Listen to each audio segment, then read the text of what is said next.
নমস্কার, সকলকে স্বাগত আমাদের ইউটিউব চ্যানেলের আরও একটি নতুন প্রেজেন্টেশনে। আজকে আমাদের আলোচ্য টপিক উইলিয়াম শেক্সপিয়ারের লেখা একটি জনপ্রিয় নাটক Macbeth. Fair is foul and foul is fair, বজ্রবিদ্যুতের মাঝে উচ্চারিত এই অশুভ বাক্যটি দিয়ে উইলিয়াম শেক্সপিয়ার শুরু করলেন তার সম্ভবত তীব্র এবং দ্রুতগতির ট্র্যাজেডি, বা যেটাকে আমরা বাংলায় বলছি বিয়োগান্ত নাটক ম্যাকবেথ। আনুমানিক 1606 খ্রিস্টাব্দে সম্ভবত স্কটল্যান্ডের রাজা প্রথম জেমসকে মুগ্ধ করার জন্য তিনি এই ম্যাকবেথ নাটকটি রচনা করেছিলেন। এটি একটি হিস্ট্রিক্যাল ড্রামা নয়, অর্থাৎ এটি একটি ঐতিহাসিক নাটকই নয়, বরঞ্চ উচ্চাকাঙ্ক্ষা, অপরাধবোধ এবং সুপারন্যাচারাল, বা যেটাকে বলা হচ্ছে অতি প্রাকৃতিকের এক ভয়ঙ্কর মনস্তাত্ত্বিক অনুসন্ধান। তো এবার আসা যাক কাহিনী ও প্রেক্ষাপট। মধ্যযুগীয় ভয়াবহ ও হিংস্র পটভূমিতে রচিত ম্যাকবেথ নাটকের কেন্দ্রবিন্দুতে রয়েছেন ম্যাকবেথ, যার বীরত্ব, সম্মান ও রাজা ডানকনের প্রতি শ্রদ্ধা সবই রয়েছে। তবে গল্পটি একটি অন্ধকার মোড় নেয় যখন তিনটি আনআর্থলি ক্রিয়েচার, যাকে নাট্যকার ডাইনি হিসাবে আখ্যায়িত করেছেন, বা যাদের নাট্যকার ডাইনি হিসাবে আখ্যায়িত করেছেন, তো এই ডাইনিরা ভবিষ্যৎবাণী করে যে ম্যাকবেথ একদিন স্কটল্যান্ডের রাজা হবে। এই ভবিষ্যৎবাণী এবং ম্যাকবেথের উচ্চাকাঙ্ক্ষী স্ত্রী লেডি ম্যাকবেথ এর অবিরত চাপ তাকে চরম পাপ রাজহত্যা করতে প্ররোচিত করে। তিনি রাজা ডানকানকে হত্যা করে স্কটল্যান্ডের সিংহাসন দখল করেন, যা প্রকৃতপক্ষে কখনোই ম্যাকবেথের ছিল না। তবুও নাটকটি কেবল ক্ষমতার উত্থানের গল্প নয়, এটি একটি যন্ত্রণাদায়ক পতনেরও গল্প। ম্যাকবেথ গল্পটি কী কারণে এত জনপ্রিয়, তো সে নিয়ে দু চার কথা আলোচনা করা যাক। প্রথমত হচ্ছে উচ্চাকাঙ্ক্ষা, কলুষিত প্রভাব। ম্যাকবেথ গল্পের শুরুতে আমরা ম্যাকবেথকে দেখি একজন নায়কোচিত বীরত্বের মর্যাদা সম্পন্ন ব্যক্তিত্ব। তো এত কিছুর অধিকারী হয়েও নিজের অনিয়ন্ত্রিত আকাঙ্ক্ষার কারণে সে ধ্বংস হয়ে যায়। দ্বিতীয়ত হচ্ছে অপরাধবোধ। তো একটা কথা রয়েছে, একবার রক্তের দাগ হাতে লাগলে তা কখনো আর মুছে ফেলা যায় না। রাজা ডানকান ও ব্যাংকোকে হত্যা করার পর ম্যাকবেথ ও লেডি ম্যাকবেথ তাদের অপরাধবোধে জর্জরিত হয়ে উন্মাদনা এবং সন্দেহবাতিকতার দিকে ধাবিত হয়। উইলিয়াম শেক্সপিয়ার তার নাটকে সুপারন্যাচারাল এলিমেন্টস ব্যবহার করেছেন, বা যেটা উইচক্রাফট। মধ্যযুগীয় সময়ে কিন্তু এটার একটা খুবই প্রচলন ছিল। এই নাটকে ডাইনিরা অশুভ শক্তির প্রতীক, যা ম্যাকবেথকে প্রলুব্ধ করে এবং ভাগ্য স্বাধীন ইচ্ছার মধ্যকার সীমারেখা অস্পষ্ট করে দেয়। অর্থাৎ এই ডাইনিরাই কিন্তু আমাদের মনের গভীরে লুকিয়ে থাকা যে কলুষিত চিন্তা, সেটারই প্রতীক। পরবর্তী যে বিষয়টা হলো ভালো এবং মন্দের একটা ব্যাপার নাট্যকার এখানে দেখাতে চেয়েছেন। নাটকে ক্রমাগত ন্যায়পরায়ণ রাজা ডানকানের সঙ্গে ম্যাকবেথের হয়ে ওঠা অত্যাচারী কসাই, স্বৈরাচারী শাসকের বৈপরীত্য তুলে ধরা হয়েছে। অর্থাৎ একদিকে রাজা ডানকনকে ন্যায়পরায়ণ রাজা হিসাবে তুলে ধরা হয়েছে, এবং অপরদিকে কিন্তু ম্যাকবেথকে একজন স্বৈরাচারী শাসক হিসাবে দেখানো হয়েছে, যে কিনা শেষে কসায়ে পরিণত হয়। তো এই ম্যাকবেথ নাটকটি একটি সংক্ষিপ্ত খাপছাড়া নাটক, যা দ্রুতগতিতে যুদ্ধক্ষেত্রে সেখান থেকে দুর্গে এবং অবশেষে এক বিপর্যয়কর আমরা দেখি রক্তস্নাত পরিণতির দিকে এগিয়ে যেতে। এটি উইলিয়াম শেক্সপিয়ারের এমন এক বিশ্লেষণ যেখানে দেখা যায় ক্ষমতার জন্য মানুষ নিজের আত্মাকে পর্যন্ত বিসর্জন দিতে বিন্দুমাত্র কুণ্ঠিত বোধ করে না। এরপর কি হয়, সেই মানুষ যখন উপলব্ধি করে যে সে তার জীবনকে অন্তঃসার শূন্য করে ফেলেছে বা কোলাহলে পরিপূর্ণ করেছে, তখন তার জীবনে কি ঘটে সেটারই একটা রসিদ বলা যেতে পারে, বা রসদ। তো এবার আমরা টেক্সটে একেবারে প্রতিটা লাইন ধরে আলোচনা করব।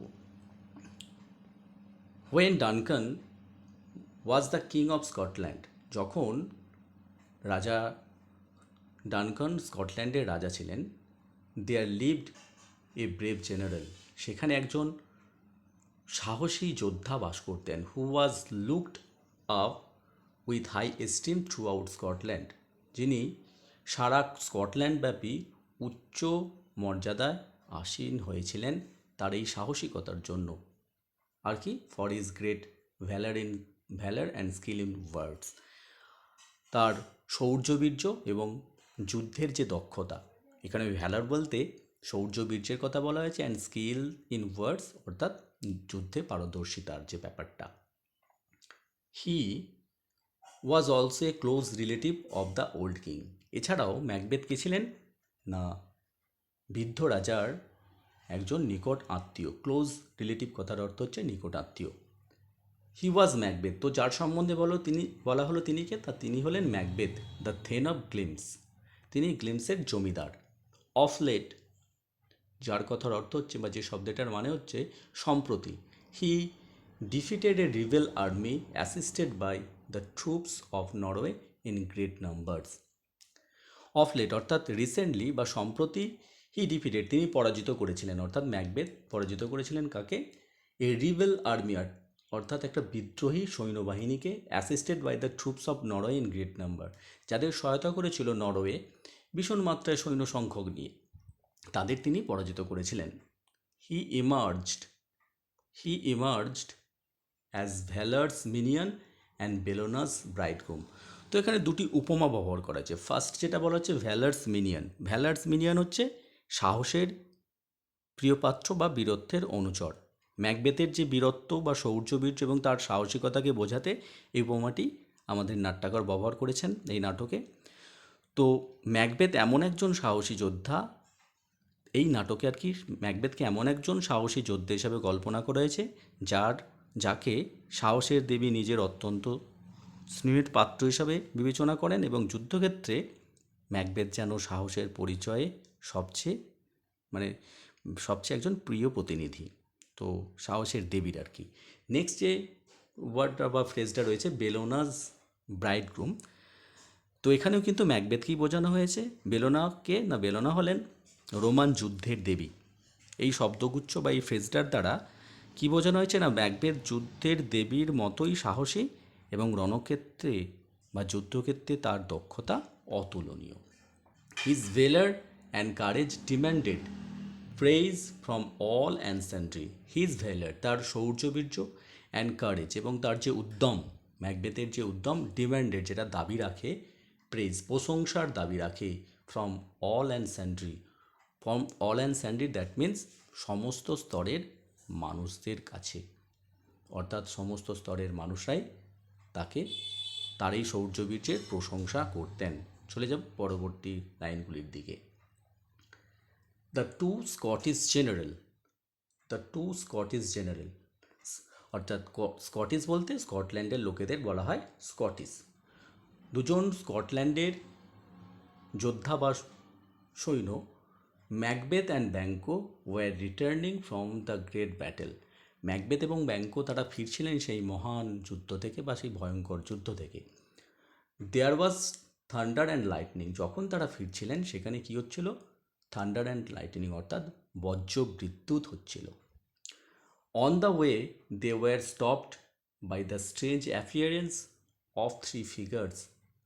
তো পথে কি হলো, দে ওয়ার স্টপ তাদেরকে থামানো হয়েছিল কাদের দ্বারা, by the strange appearance of three figures, তিনটি আকৃতির দ্বারা, ছায়াকৃতির দ্বারা, অদ্ভুত আকৃতি তিনটি, এখানে অশরীরী একটা আত্মার আর কি, তাদের দ্বারা। দে লুকড লাইক ওমেন, তাদের দেখে মনে হচ্ছিল মহিলা, এক্সেপ্ট দে হ্যাড বিয়ার্ডস, যদি না তাদের বিয়ার্ডস দ্যাট মিন দাড়ি থাকতো, তাদেরকে দেখে মনে হচ্ছিল কিন্তু মহিলা। অ্যান্ড দেয়ার উইদার্ড স্কিনস, এবং তাদের কুঞ্চিত বা বিবর্ণ যে চামড়া, and wild dresses made them look like আনআর্থলি creature, তো তাদের বিবর্ণ বা কুঞ্চিত চামড়া এবং বন্য প্রকৃতির পোশাক, ওয়াইল্ড ড্রেস, যেটার দ্বারায় তাদেরকে কীরকম লাগছিল, লুক লাইক আনআর্থলি ক্রিয়েচার, এ বিশ্বের যেন তারা প্রাণী নয়, তারা অন্য জগতের প্রাণী।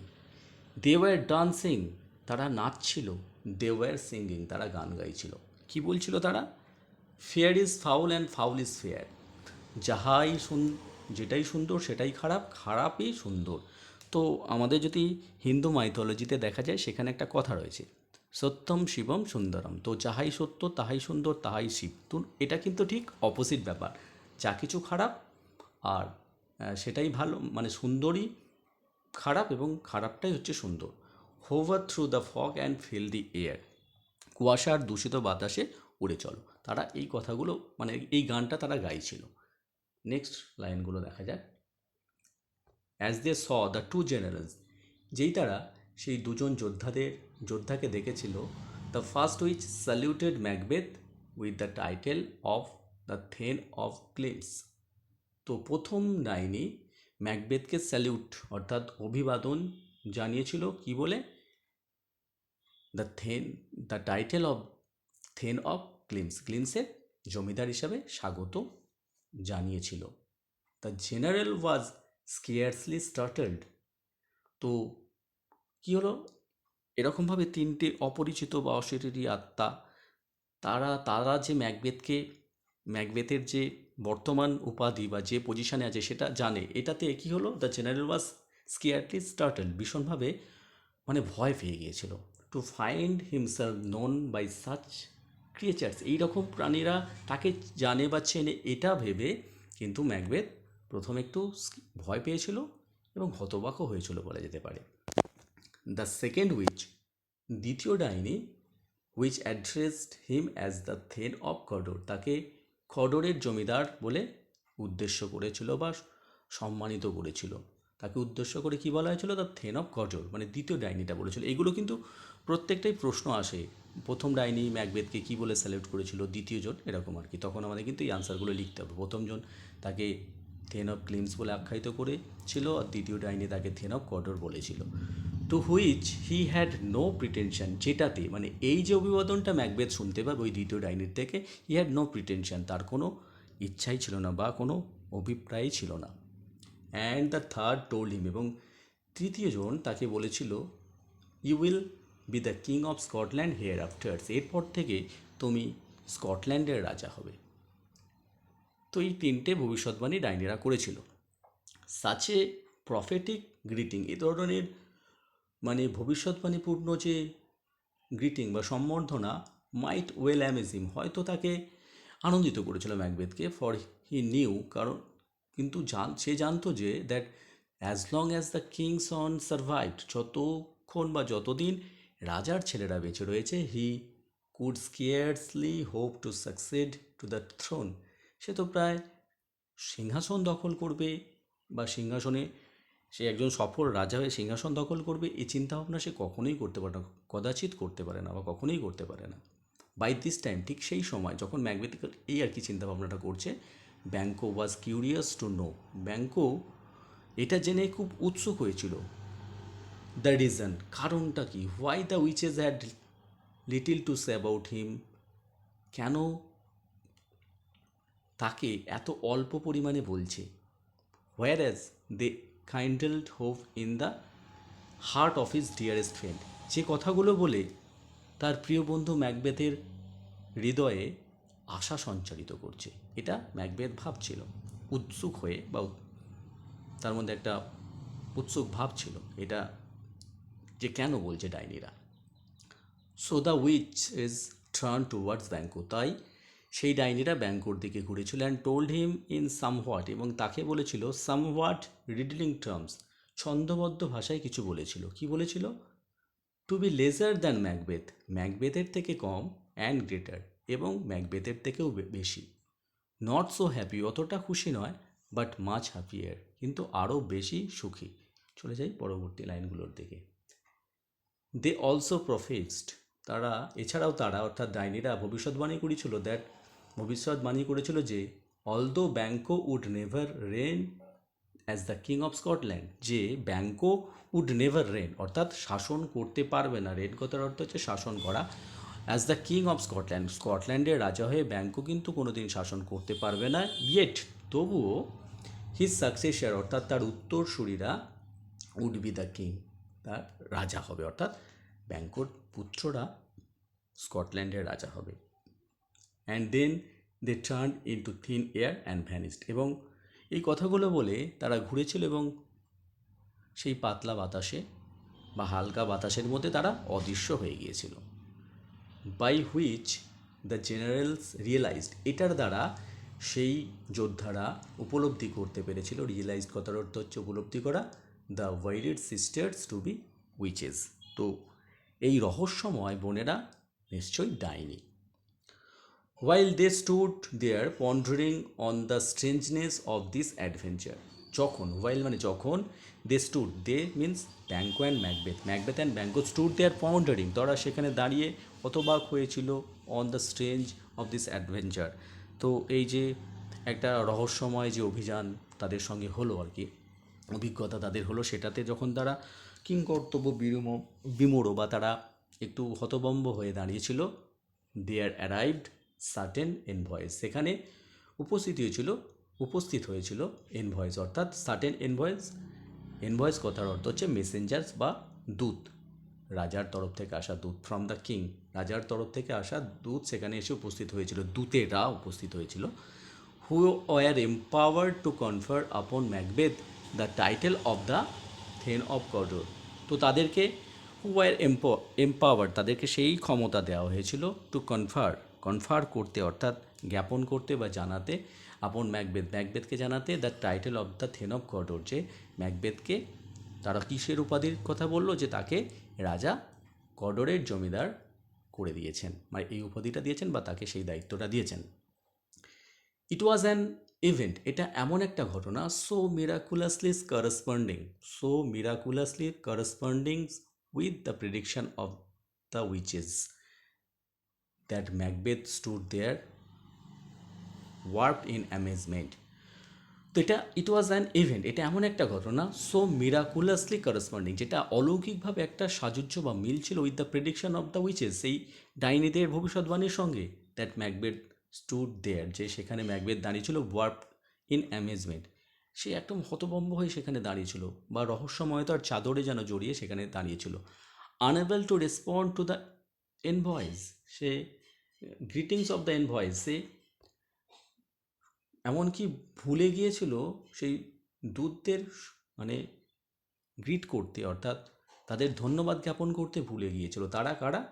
রস অ্যান্ড অ্যাঙ্গাস। তো দুজন এনভয়েস, তাদের নাম হচ্ছে রস একজনের নাম, নেক্সট হচ্ছে অ্যাঙ্গাস। তো এগুলো কিন্তু প্রশ্নে আসে, তো তাদেরকে কিন্তু সে অভিবাদন জানাতে ভুলে গিয়েছিল Macbeth. Hopes began to swell in his heart with this, এটাতে তার হৃদয়ে আকাঙ্ক্ষা কিন্তু বাড়তে থাকলো। উইথ দিস থেন অফ কডরশিপের জমিদারিত্ব বা কডরের জমিদারিত্ব পাওয়ার পর তার হৃদয়ে, ম্যাকবেথের মনে কিন্তু আশা বাড়তে লাগলো। And he was now thinking of the prediction of the third witch, সে তৃতীয় মানে 3 নম্বর ডাইনির যে ভবিষ্যৎবাণী সেটা নিয়ে ভাবতে লাগলো। অর্থাৎ কী ভবিষ্যৎবাণী? না, ম্যাকবেথ স্কটল্যান্ডের রাজা হবে পরবর্তী, এই ভবিষ্যৎবাণীটার কথা ভাবতে লাগলো। Turning to Banquo he said, ব্যাঙ্কোর দিকে ঘুরে ম্যাকবেথ বলেছিল, ডু ইউ নট হোপ, তুমি কি আশা করো না, that your children shall be the king of the future, যে তোমার ছেলেরা যে ভবিষ্যতে স্কটল্যান্ডের রাজা হবে, since what the witches promise to me, যেহেতু মানে ডাইনিরা আমাকে যা প্রতিজ্ঞা করেছিল, has so wonderfully come to pass, সেটা কি চমৎকারভাবে সত্যি হয়ে গেল। দ্যাট হোপ, ওই আশা, রিপ্লাইড ব্যাঙ্কো উত্তরে বলল, ওই আশা might enkindled you to aim at the throne, হয়তো তোমাকে সিংহাসন দখল করার লক্ষ্যে তোমার মনে আশা জাগাবে, but oftentimes this ministers of darkness, কিন্তু প্রায়শই এই অন্ধকার বা রহস্যময় জগতের যে প্রাণীরা, এখানে মিনিস্টার্স অফ ডার্কনেস বলতে ওই ডাইনিদের কথা বলা হচ্ছে, টেল আস ট্রুথ ইন লিটিল থিংস, তারা আমাদের অল্প বিষয়েই সত্যটা বলে, টু বিট্রে আস, আমাদের সঙ্গে প্রতারণা করার জন্য, into deeds of greatest consequence. তো সেখানে কিন্তু তাদের মধ্যে একটা কি থাকে, যে একটা বড় প্রতারণা করবে, ফলস্বরূপ আমাদের সঙ্গে একটা বড় প্রতারণা করার জন্য তারা অল্পই সত্য বলে আমাদেরকে বলে। নেক্সট লাইন, হাউ এভার, যাই হোক, the prophecies of the witches had sunk too deep into the mind of Macbeth, ডাইনিদের সেই ভবিষ্যৎবাণী ম্যাকবেথের হৃদয়ের এত গভীরে পৌঁছে গেল, পৌঁছে গিয়েছিল, হি টোল্ড হিজ ওয়াইফ, সে তার স্ত্রীকে বলেছিল অ্যাবাউট দ্য স্ট্রেঞ্জ প্রেডিকশন, সেই অদ্ভুত ভবিষ্যৎবাণীর কথা, অফ দ্য থ্রি উইচেস, তিনটে ডাইনি যে ভবিষ্যৎবাণী করেছিল, and also it's partial accomplishment, এবং এছাড়াও এর পার্সিয়াল, দ্যাট মিন্স আংশিক, মানে অল্প পরিমাণে, অ্যাকমপ্লিশমেন্ট তার যে পরিপূর্ণতাটা, যে তার আংশিক কিন্তু পূর্ণ হয়েছে। ওই যে কডোরশিপের কথা বলা হয়েছিল, পরবর্তীকালে এনভয়েসটা গিয়ে তাকে সেই বার্তা দেয় যে রাজা ডানকান তাকে কডোরের থেন বানিয়ে দিয়েছেন। Lady Macbeth spurred on the reluctant purpose of Macbeth, who felt compunction at the thoughts of blood. Lady Macbeth spurred, that means অনুপ্রাণিত করেছিল, on the reluctant purpose, reluctant বলতে অনিচ্ছুক যে উদ্দেশ্য, of Macbeth, who felt compunction, এটা কিন্তু সে অনুশোচনা বোধ করছিল, at the thought of blood, Macbeth, যে তাকে সিংহাসন দখল করতে হলে রাজা ডানকানকে হত্যা করতে হবে, এটা সে অনুশোচনা করছিল, মানে তাকে যে একটা রক্তের খেলায় মারতে হবে সিংহাসন পেতে জন্য, এটার জন্য সে অনুশোচনা করবে, এটা কিন্তু লেডি ম্যাকবেথ ভালো করে জানতো। She did not cease to represent the murder of the king as a step absolutely necessary to the fulfilment of the flattering প্রফেসি।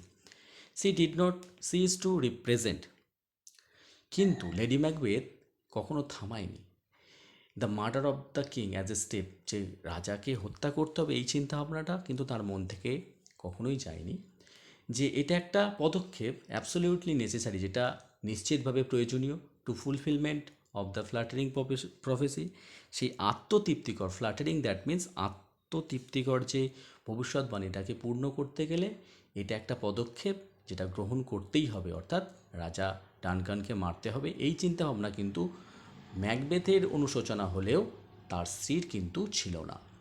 It happened that, এটা ঘটেছিল যে অ্যাট দিস টাইম, সেই সময় King Duncan came to visit Macbeth's castle, রাজা Duncan ম্যাকবেথের দুর্গে ভ্রমণ করেছিলেন, along with his two sons, তার দুটো সন্তানকে নিয়ে। তো ক্যাসেল বলতে এখানে দুর্গ বোঝানো হচ্ছে। রাজার দুই সন্তান, তাদের নাম কি, ম্যালকম অ্যান্ড ডোনালবিন। তো এগুলোও কিন্তু প্রশ্নে আসে। তার দুই সন্তান ম্যালকম এবং ডোনালবিনকে নিয়ে আসেন ম্যাকবেথের দুর্গে, অর্থাৎ ভ্রমণ করেন, অ্যান্ড নিউমেরাস থেন্স, অসংখ্য জমিদার, and attendants to honour Macbeth, এবং আরও পরিষদদের নিয়ে আসেন টু অনার ম্যাকবেথ, ম্যাকবেথকে সম্মান জানানোর জন্য, for his Triumf against the রিবেলস, সেই যে বিদ্রোহীদের তিনি দমন করেছিলেন বা তাদের যুদ্ধে পরাজিত করেছিলেন, সেই জন্য তার ম্যাকবেথ যে বিজয় লাভ করেছে সেই অর্থে তাকে সম্মান জানানোর জন্য তিনি এসেছিলেন। পরবর্তী প্যারা, ইনভারনেস, দ্য ক্যাসেল অব ম্যাকবেথ। তো ম্যাকবেথের দুর্গের নামটা ছিল ইনভারনেস, এটা কিন্তু মনে রাখতে হবে। ওয়াজ প্লেজেন্টলি সিচুয়েটেড, এটা মনোরমভাবে অবস্থিত ছিল কোথায়, অন এ হিল, একটা পাহাড়ের উপর, and the air about it was sweet and wholesome, এবং তার যে পরিবেশটা, অ্যাটমসফিয়ারটা, এয়ার এখানে দ্যাট মিন্স অ্যাটমসফিয়ারটা কী ছিল, মিষ্টি এবং সামগ্রিকভাবেই সুন্দর। The nest that the swallows or the martlets had build under all the charting friezes and buttresses of the building, তো সেই বিল্ডিংয়ের যে সমস্ত গম্বুজ বা খাঁজ ছিল সেখানে কিন্তু মার্লেটস এবং সোয়ালোর বাসা ছিল। The king was extremely pleased, রাজা ভীষণভাবে সন্তুষ্ট হয়েছিলেন, as he entered the palace, যখন তিনি সেই প্রাসাদে ঢুকেছিলেন, not only for its wonderful ambience that means atmosphere, শুধুমাত্র এই প্রাসাদের বা এই দুর্গের মানে অসাধারণ সৌন্দর্য বা পরিবেশের জন্যই নয়, but also due to the attention and respect of his hostess, তো তাদের যে গৃহকর্তা অর্থাৎ ম্যাকবেথ এবং লেডি ম্যাকবেথ গৃহিণী, যে ম্যাকবেথের গৃহিণী, তার যে সম্মান, তিনি যে সম্মান জানিয়েছিলেন রাজাকে এবং মনোযোগ দিয়েছিলেন, সেটার কারণেও তিনি সন্তুষ্ট হয়েছিলেন। Who had developed the art of camouflaging her teacher's purpose with smile and charming etiquette.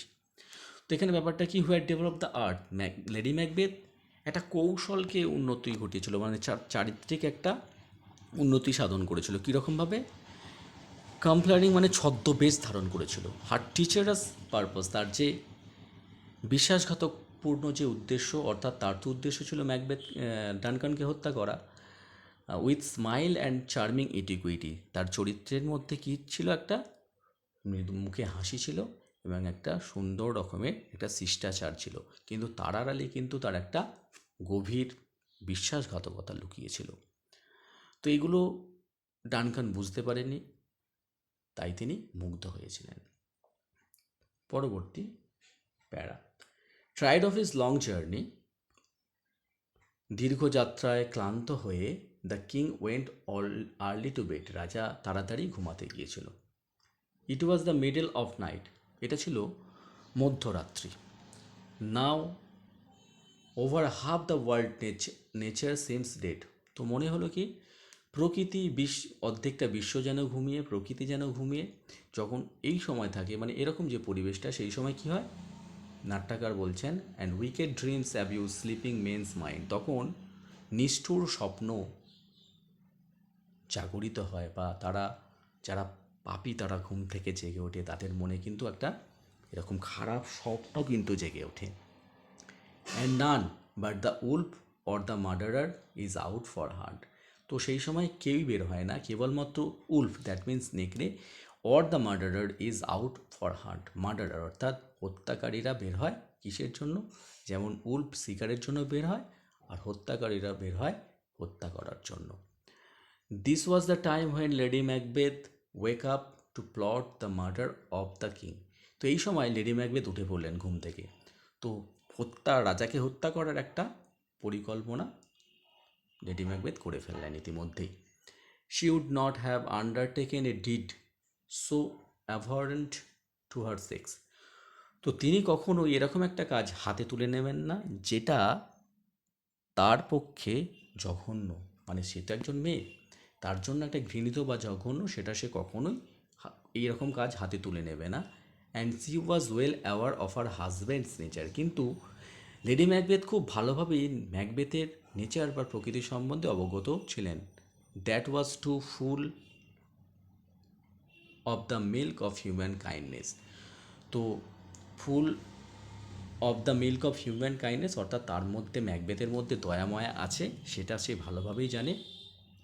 Two execute A কন্ট্রাইভড murder, এরকম একটা পূর্ব পরিকল্পিত যে হত্যা সে কখনোই করতে পারবে না, এটা কিন্তু সে জানতো।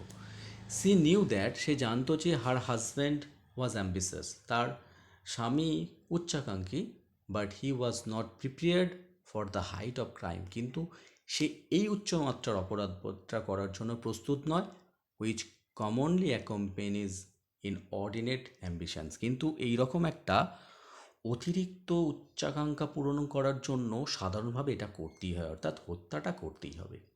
She had won his consent about the murder, সে কিন্তু তার মানে সম্মতিই কিন্তু জয় করেছিল হত্যা করার জন্য। But she doubted his resolution, কিন্তু ম্যাকবেথের যে দৃঢ় প্রতিজ্ঞা, সেটাতে নিয়ে তার সন্দেহ ছিল। তাই কি হলো? She fear that, Lady Macbeth এটা ভয় পাচ্ছিল, that the natural tenderness of his disposition, অর্থাৎ তার যে স্বাভাবিক স্বভাব, ও ডিফিট দ্য পারপস, ম্যাকবেথের যে উদ্দেশ্য সেটাতে সে ব্যাহত হবে। So armed with a dagger, তাই সে কী করলো? হাতে একটা বড় ছোরা নিয়েছিল, ড্যাগার মিন্স একটু বড় ধরনের ছুরি। She approached the king's chamber, সে রাজা যেখানে শায়িত ছিলেন, রাজা ডানকান, সেদিকে এগিয়ে গিয়েছিলেন। There she found Duncan in sound sleep, সেখানে গিয়ে লেডি ম্যাকবেথ কী দেখেছিল? কী দেখেছিলেন না রাজা গভীর নিদ্রায় মগ্ন। And she viewed him earnestly, যখন তিনি তাকে গভীরভাবে তাকিয়ে দেখেন, there was something in his face, ম্যাকবেথের মুখে ডানকানের মুখে এমন একটা কিছু তিনি দেখেন, which resembled her own father, তিনি তার মুখের মধ্যে নিজের বাবার প্রতিচ্ছবি দেখতে পান, বা সেখানে তার বাবার সঙ্গে একটা মিল তিনি খুঁজে পান। Das she had not the courage to proceed further, সেহেতু লেডি ম্যাকবেথের আর সাহস হয়ে ওঠে না এগিয়ে যেতে, অর্থাৎ রাজাকে হত্যা করতে। চলে যাব পরবর্তী লাইনে। She returned to confer with her husband. সে ফিরে এসে তার স্বামীকে সেটা হস্তান্তর করে। He thought that there were strong reasons against the murder. সে ভেবেছিল যে, অর্থাৎ ম্যাকবেথ ভেবেছিল যে অনেক কারণ আছে মার্ডার করার জন্য, রাজাকে হত্যা করার জন্য। অর্থাৎ he thought that there were strong reasons against the murder, অর্থাৎ ম্যাকবেথ এই হত্যাকাণ্ডের বিরুদ্ধে ছিল, যেটার অনেক কারণ ছিল। কি, Macbeth was not only a subject, Macbeth তো একটা মাত্র বিষয় নয়, but also a close relative to Duncan. সে ডানকানের নিকট আত্মীয়। অর্থাৎ ম্যাকবেথ যে একজন জেনারেল, একজন যোদ্ধা রাজার রাজসভায়, সেটা বিষয় নয়, তাছাড়াও ডানকান তার নিকট আত্মীয়। বিসাইডস, পাশাপাশি কী হয়েছিল, he had been a host to the king.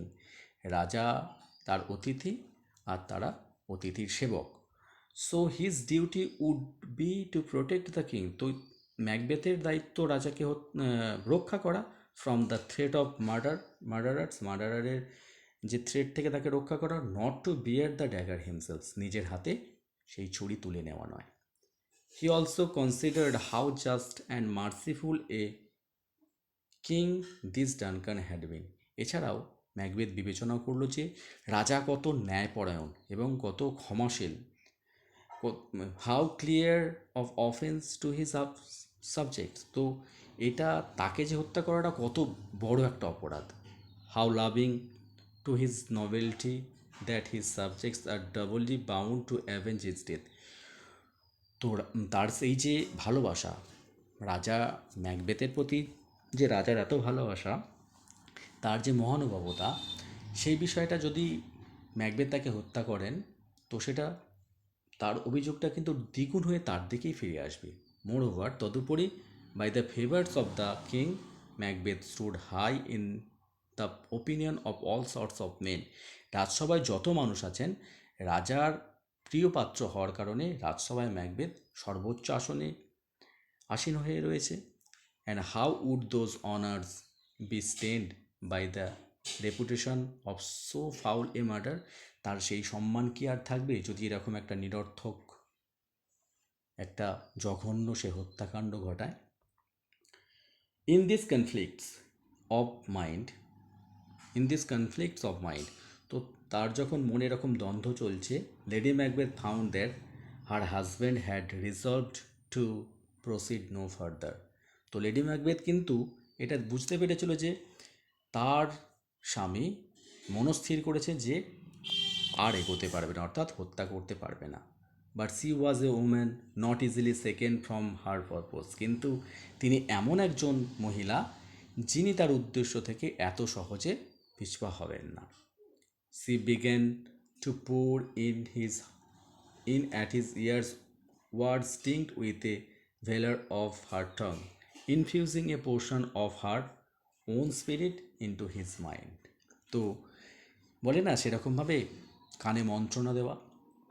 C began to pour in at his ears words, তার tinged with a ভেলার of her টং, তার জিভে যত পরিমাণে বিষ আছে সেটা তার স্বামীর কানে যেন সে দিতে থাকে। Infusing a portion of her own spirit into his mind, এমনভাবে তার আচরণটা করতে লাগলো, এমনভাবে কথাবার্তা বলতে লাগলো, তার যেন সত্তাটা, একটা সত্তা তার স্বামীর মধ্যে সে প্রতিস্থাপন করলো। অর্থাৎ এখানে কিন্তু ডাইনিকে কিন্তু দেখা যায় এই ম্যাকবেথ নাটকে, তাকে কিন্তু চতুর্থ ডাইনি হিসাবেও ধরা হয়। অ্যাজাইনিং রিজন আপন রিজন, একটার পর একটা যুক্তি দেখিয়ে why she would not shrink from the resolution he had earlier undertaken. একটার পর একটা যুক্তির অবতারণা করতে থাকেন লেডি ম্যাকবেথ যে কেন ম্যাকবেথের পিছপা হওয়া উচিত নয়, যে প্রতিজ্ঞা সে আগে করেছিল। And how the action of one short night, এবং কীভাবে একটা সংক্ষিপ্ত রাত্রের কাজ would give to all their nights and days to come sovereign power and royalty. এর ফলে কী হবে, এক রাত্রেই কাজের পরে, অর্থাৎ এই হত্যাকাণ্ড সম্পন্ন করতে পারলে তারা শাসনের ক্ষমতা পাবে, শাসকের ক্ষমতা পাবে এবং রাজসম্মান পাবে। Thus she even accused him of cowardice and fickleness for reverting to his decision, তার ম্যাকবেথের সিদ্ধান্ত থেকে সরিয়ে যাওয়ার জন্য তাকে, অর্থাৎ কাওয়ার্ডিক, কাপুরুষ এবং দুর্বল চেতার মানুষ হিসাবে অভিযোগ করতে লাগলেন, অর্থাৎ তাকে এরকমভাবে কথা বলতে লাগলেন ম্যাকবেথকে। She also told him how predictable it would be to lay the guilt, sorry, she also told him, এছাড়াও লেডি ম্যাকবেথ ম্যাকবেথকে বলে how practicable it would be, এটা কত মানে স্বাভাবিক, প্র্যাকটিক্যাল হবে ব্যাপারটা, to be lay the guilt of the deed of the drunken grooms, এই অপরাধটা কাদের উপর চাপিয়ে দেওয়া হবে, সেই মদ্যপানরত প্রহরীদের জন্য, প্রহরীদের উপর, who were sleeping outside the king's chamber, যারা রাজার ঘরের বাইরে ঘুমিয়ে রয়েছে। So Macbeth took the dagger in his hand, তো ম্যাকবেথ কী করলেন, ম্যাকবেথ তার হাতে একটা বড় ছোরা নিলেন, and softly stole in the dark to the room where Duncan slept, এবং চুপিসারে, সফটলি স্টোল ইন দ্য চুপিসারে সেই অন্ধকার ঘরে ঢুকে পড়লেন, হোয়ার ডানকান স্লেপ্ট, যেখানে রাজা ডানকান ঘুমিয়েছিলেন।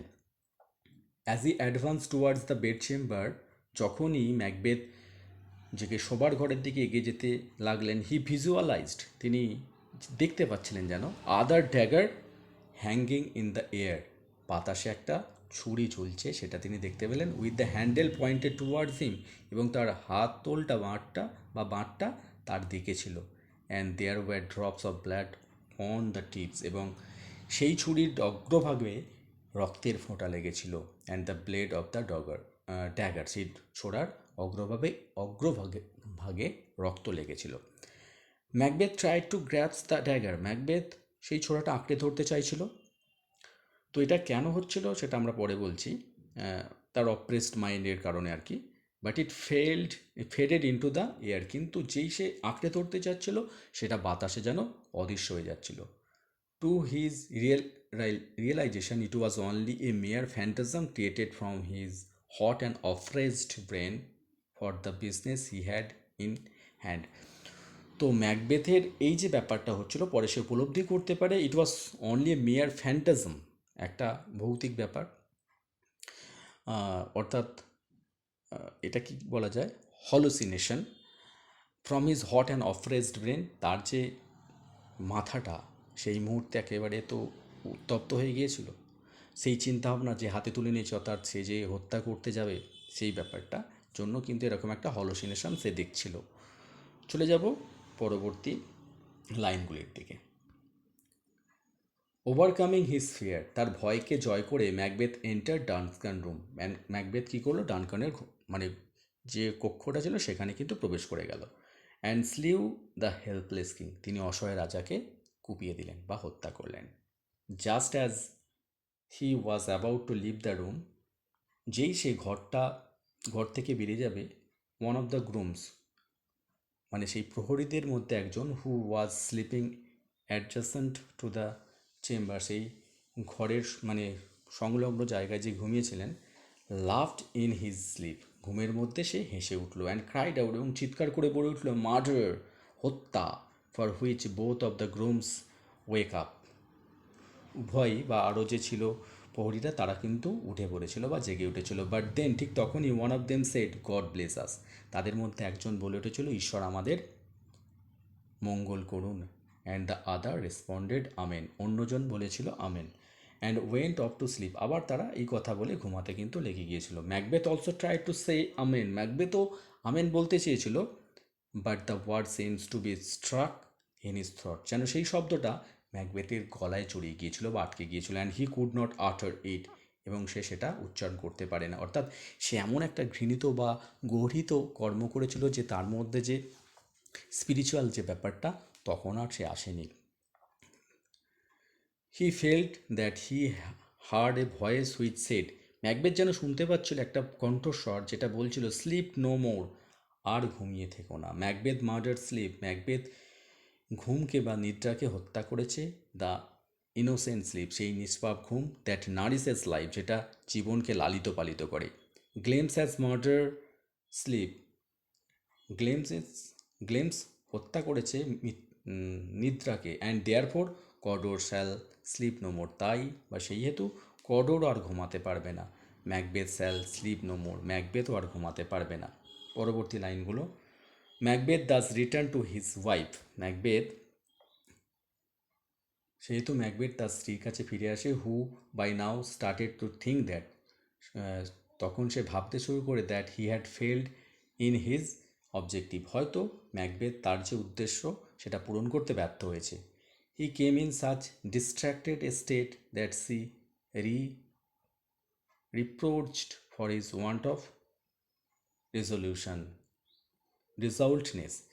তো সে কী হবে, he came in such distracted state, সে এমন একটা অবস্থার মধ্যে, মানসিক অবস্থার মধ্যে ফিরে আসে, that she reproached for his want of dissoluteness, তার জন্য সে যেন তাকে গঞ্চনা বা বঞ্চনা দিতে থাকে যে সে তার উদ্দেশ্য হয়তো পূরণ করতে ব্যর্থ হয়েছে। And sent him to wash his hands, এবং সে তাকে রেডি ম্যাকবেথ তাকে তার সেই হাত ধুতে পাঠিয়ে দেয়, off the blood that stain them, যেই হাতে রক্ত লেগেছিল। মেনওয়েল ইতিমধ্যে she took the dagger to stain the cheeks of the groom, সেই ছোড়াটা নিয়ে লেডি ম্যাকবেথ কী করলেন না, সেই গ্রুমসদের গালে কিন্তু রক্ত লাগিয়ে দিলেন, with the blood in order to make it seems their guilt, এটা বোঝানোর জন্য যে এই হত্যাকাণ্ডটা তারাই করেছে। তো আজকের ভিডিওতে এই পর্যন্তই। আলোচনাটি তোমাদের কাছে ভালো লাগলে বা ইফেক্টিভ বলে মনে হলে ভিডিওতে একটি অবশ্যই লাইক করে দিও, আর চ্যানেলে নতুন হলে চ্যানেলটিকে সাবস্ক্রাইব করে রেখো নিত্য নতুন ভিডিওর আপডেটস পাওয়ার জন্য। আর সিলেবাসের ফুল কভারেজ পেতে অবশ্যই আমাদের পেজটিকে বা আমাদের এই চ্যানেলটিকে সাবস্ক্রাইব করে রেখো। তো ভিডিওটি শেষ পর্যন্ত দেখার জন্য সকলকেই ধন্যবাদ। সকলেই ভালো থেকো, সুস্থ থেকো, দেখা হচ্ছে পরবর্তী ভিডিওতে।